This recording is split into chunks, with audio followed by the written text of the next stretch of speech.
Assalamualaikum warahmatullahi wabarakatuh, and peace be upon for all of you. My name is Nur Farahin Afiqah binti Daud, and I am a law lecturer from Polytechnic Nilai Negeri Sembilan. To my role today as the speaker for highlighting technical and vocational education and training, which is simply known as TVET, as the heart of commercial law's learning evolution. I base my plan on strengthening the technical and vocational education and training, which is TVET, as the delivery system and increase its attractiveness as a choice for another education pathway.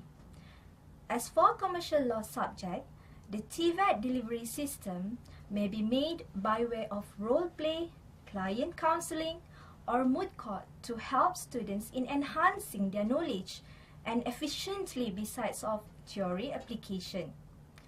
Looking back, I am not going to provide a definitive answer to the question what is the commercial law, since what I did was focusing on the impact of the commercial laws itself towards the polytechnic students as for their career path and the world's need.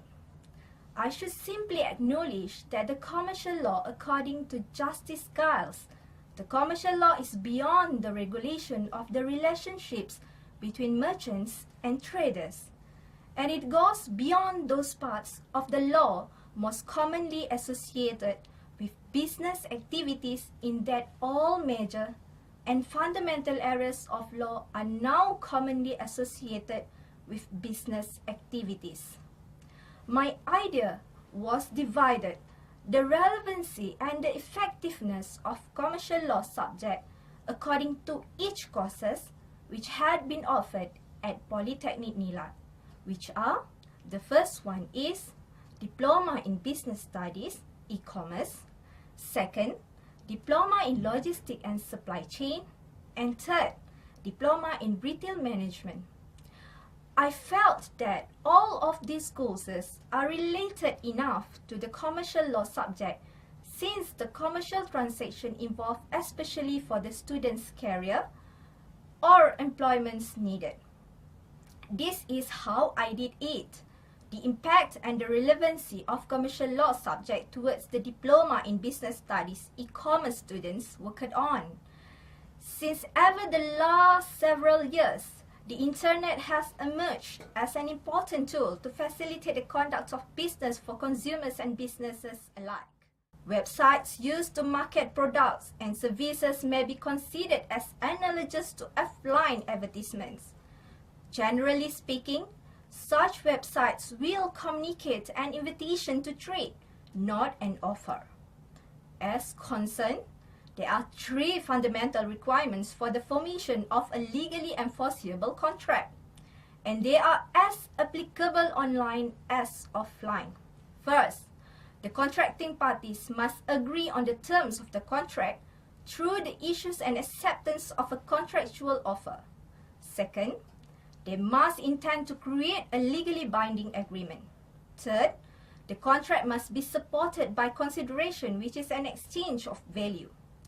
Hence, the problem was, in order to ensure certainty, parties engaging in electronic commerce need to ensure that transactions conducted by electronic means over the internet are legally binding and enforceable to the same extent as traditional paper known as contract in written. Another problem may arise. A number of payment mechanisms are being developed or adapted from existing payment mechanisms to cater for internet commerce, including credit cards, digital checks, and digital cash. What I did was, for teaching approach regarding to these problems, I conducted the role play or client counseling in relation to how the traders overcome the electronic transactions problem, or the consumer's difficulties in engaging the electronic transaction. This is how the TVET's approach works, since the students are able to implement the knowledge of the commercial law in their real life and career journey, especially on contract and sales of goods. Then, I decided to emphasize that the application of commercial laws knowledge is in highly demand for e-commerce students. From now on, I will elaborate on what I did for Diploma in Logistic and Supply Chain students, which are the moot court, role play, or field trip, since the Logistic and Supply Chain students are more familiar on the site, such as the cargo and shipping area. Essentially, transportation and logistics respond to legal needs across the complete supply chain in order to quickly and cost-effectively any rising needs or issues. Among many others, the applications of commercial law in logistics are managing contract and insurance documentation for client shippers, representing clients in negotiations, representing clients in shipping matters, and effectively incorporate logistics general terms and conditions into the agreement. Commercial law focus encompasses a number of discrete areas, include trade practices on contractual disputes with customers, suppliers, and manufacturers, including negotiation and dispute resolution, risk management, business debt recovery, and others. Then, what I did was do the skill judging among the students to enhance their skill and knowledge regarding to the commercial law on commenting the shipping transaction and documentation related by way of moot court and the role play, since from such activity, the students are able to implement it and mingle around with the court procedure or dispute resolution approach. Therefore, I tried all of those approaches and I felt that approach is reliable and most significant to them, since the commercial law is an important and significantly growing area of the law that involves drafting, negotiating, and advising on employment contracts. Besides that, with outsourced jobs being an increasingly growing phenomenon, we are now involved in advising both companies and individuals on employment issues in this area of business. Thus, it shows that the commercial law subject is needed for the students to execute and practice it in the future.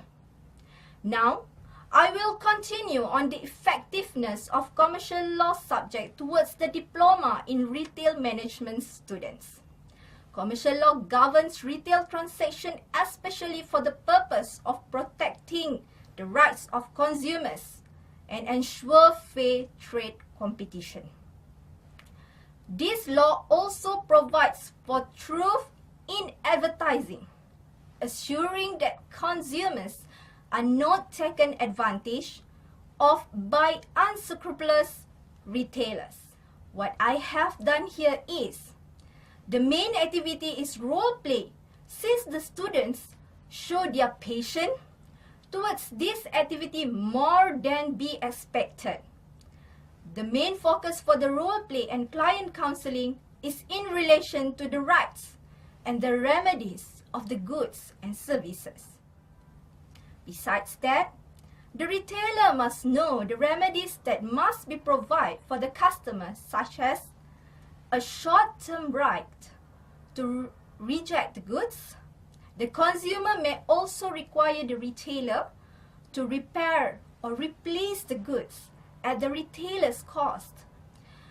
If the retailer refuses to repair or replace the goods or is unable to do so at the first attempt, or if the consumer cannot enforce this right as it would be impossible or disproportionate, the remedies move on to an appropriate price reduction or a final right to reject.